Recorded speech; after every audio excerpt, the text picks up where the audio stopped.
Hi, this is Ken Mahar. I'm the CEO and founder of Email Broadcast. Today I wanted to talk about trade shows. In my sales career, I've had the opportunity to attend several of them, have a couple of my own. So I thought I'd give you some tips on how to have an effective trade show. First off, you should plan ahead. Trade shows are a year in the making, and the day they end is the day they start planning the next year. And figuring out where your audience is, the people that you're wanting to talk to, takes a little homework, takes a little research, and trade shows, can book up and sell out months and months in advance. 'Cause I've got a golden ticket. So it also helps if you're avoiding last-minute plane fees and overnight charges to ship all your stuff. It'll keep your expenses down low. So plan ahead. Number two, figure out what your trade show's goals are. Really, in my mind, there are two goals that you have at any trade show. One is to make sales. Cha-ching. You may use this time to, finally close the deals that you've been working on. If you've been to trade show in the past and there have been people that you've been in contact with, this might be the time to actually close those deals. A always B, C closing. Always be closing. And if you're going to do that, you should think about it for a second and be like, where's the best place to sit down with my prospect? Where can I close this deal? Do you have a room in your booth? If not, where's the closest place? Maybe you have a couple of extra stools you can take from your booth over to the corner where it's quiet. Thinking about this in advance will pay pretty big dividends. If you're not selling and actually closing a deal, I think the number two goal of any trade show is to collect new contacts. Okay, so here's a tip within a tip. Only ask for what you'll use, right? Why would you bother somebody for their mailing address if you're never going to mail them anything, right? Get their name, get their email address, get their phone number. If there's a particularly crucial piece of data like a zip code or maybe gender, you might ask for that as well. But limit it to only the things that you really need if you're actually having people write it down and not just swipe their card. So that's goal number two, is to make contacts. Number three, beware of bullshitters. I call bullshit bullshit. You should engage absolutely everyone, but think about not letting a single prospect dominate your time. When I'm at a trade show, I'm always thinking about the quiet guys in the back, because those are my buyers. So make sure you're making eye contact with all the people in the periphery to visually say, I see you and I want to talk to you. By the way, if you've been furiously taking notes trying to get all these down, don't worry. I actually created a PDF just for you. It should be down here in the notes or in the body somewhere. You should be able to click on that and get a one-page PDF that'll help you with your next trade show. Hope that helps. Number four, be prepared to hold an audience. When you're answering one person's question, it's helpful if you can restate the question for everybody around you to hear, and then give the answer using several examples that different people can relate to. So instead of just having a one-on-one conversation with one person, try to make it engaging for everybody around. You'll kind of suck them in a little bit. Speaking of sucking them in, tip number five is embrace the showmanship within your brand. So a trade show is a little bit of a weird situation, right? There are people that are there to get their jobs done. There are people that are there that are looky-loos. There are people that come for the swag. I don't know. There's lots of different people that come to a trade show. But pretty much what you can say about all of them is that they're looking to be engaged. They're looking to be entertained at some level, right? So as long as it's not too far from your brand, then you should play that part. So, for instance, if you're Prada, Don't stomp your little last season Prada shoes at me, honey. and you're showing your new showcase bag that nobody can get because they have to be on a waiting list for 2 years, you're not going to be out in the aisles grabbing people by the arm, leading them over to your bag, right? That's not within your brand. You're a luxury brand. You'll have it up on a pedestal. You'll have a light coming down on it. Maybe you'll be in a glass cage or an armed security guy standing there next to the bag, right? And you might, be there to answer questions that people might have. But if you're email broadcast and you're a little irreverent and you're like to have a little bit of fun, we might do something quite a bit different from that.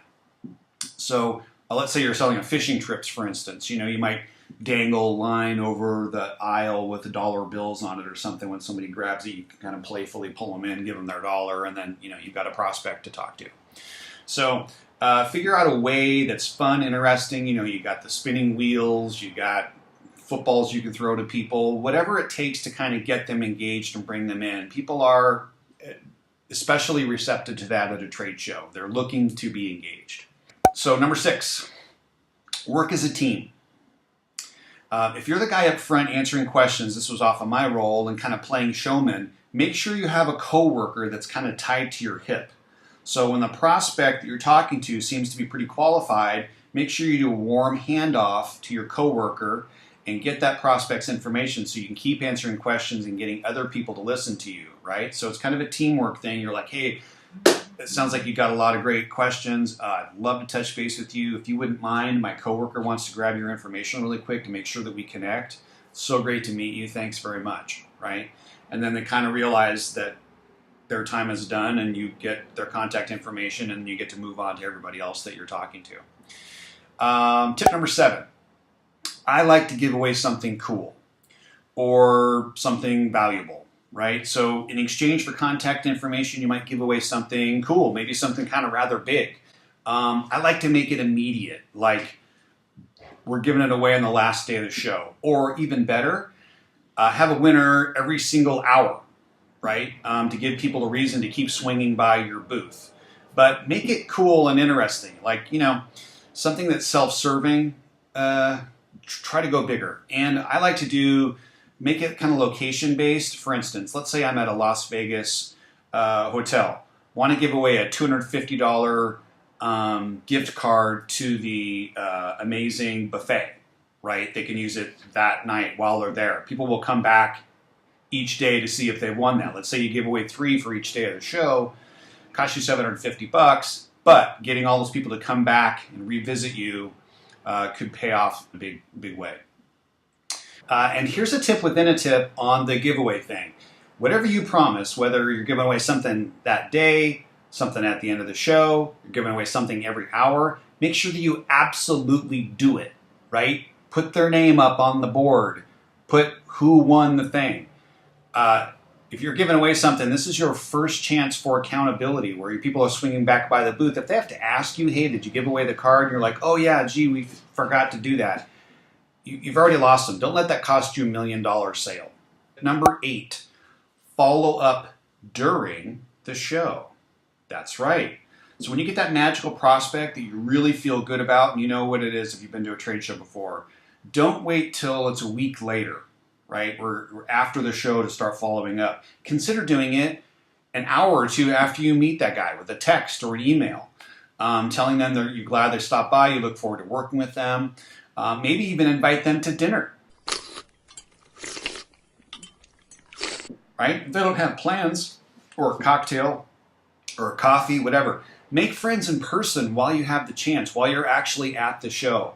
And then when you're meeting with that person, learn about the prospect and relax about the sale, right? You're there to make friends. Get them to like you first. They're going to open up about what business opportunities that they have. So that's a nice tip. Number 9, have a plan for when you return before you return. So trade shows are a lot of work, and I've seen time and time again where the people who supported the show, they come back and they're wiped out, right? They're up all night entertaining people, they're working all day at a booth, and then while they were gone, the earth kept spinning, and now their inbox is overflowing with hot items. So it's very easy for a couple of weeks to go by, even a month or 2 to go by before you think about following up with those trade show leads. And, oh yeah, where did we put those, right? That's terrible, terrible planning and a terrible idea. So have a plan for when you come back before you actually leave. Number 10, have a good home team handoff in place. Consider having your home team ready to take the baton from the road warriors and take immediate action on the leads that you got. Everyone will be happier about trade show when it happens. I mean, asking your team to go out and hunt, with the spear and go out and kill their own food and then have to come back and skin it and clean it and cook it and then serve it to everybody is just a great way to crush morale. So have a proper homecoming for your team. These are guys that are just gave it their all for 3 or 4 days. Be ready to take over what needs to be done, which is number 11, follow up with email, right? And here's the big tip within a tip. Have a plan that's longer than, hey, it was great to see you at the show. No! God, please, no! Terrible. You just invested all this money and you have amazing leads to follow up with. You should have a full plan in place about the first message they're going to get, the second message, the third message, maybe an entire year's worth of messages that these people are going to get. And imagine that here's the problem. Everyone else will have petered out by month 2, right? Everybody gets contacted the first month, and almost nobody contacts them in month 2.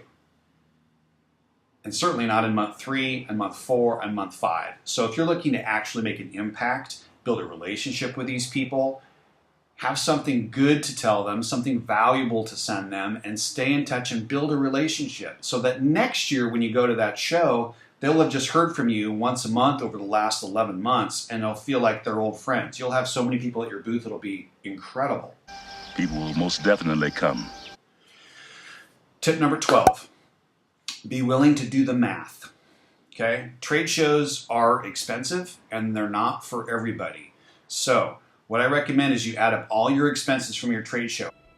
And not just the direct costs, right? Like not just the booth and the flights and the meals. Add up the time as well. What's the time it took for planning? The time away from the office, the extra overtime it took to get caught back up.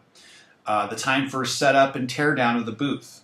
Don't look over any expense. And then once you find out your total expenses, figure out what your total leads were and do a cost per lead analysis, okay? You might find out that, oh my God, we spent $350 per lead, okay? So you might ask yourself, wow, how does that compare to our pay-per-click campaign or other advertising that we can do? It might also make you think, wow, that's actually pretty good. But since we paid $350 for each one of these leads, we probably ought to follow up with them, maybe even for an entire year, okay? So that's my dozen best tips for having an amazing trade show and getting the most out of your investment. So if you need help on the last step, following up on your list via email, please contact us. We'd be happy to discuss a custom solution for you. Let's ring. If you don't have a clear email follow-up plan for the next year, I mean, you might as well go to the racetrack, bet on a bunch of horses, and then throw the tickets away before even checking them. I mean, it'd be a lot more fun, and you'll never have that sickening feeling of seeing a press release from your competitor who just signed that big account that you forgot to follow up with. So anyway, I hope that helps. My name is Ken Mahar. I'm the founder and CEO of Email Broadcast. We've been doing full-service email marketing since 2000. We handle everything from strategy, copywriting, design, templates, the whole works. You can hire my entire team for often less than the cost of a part-time employee. And if you need our help, we'd be happy to help. Thanks very much.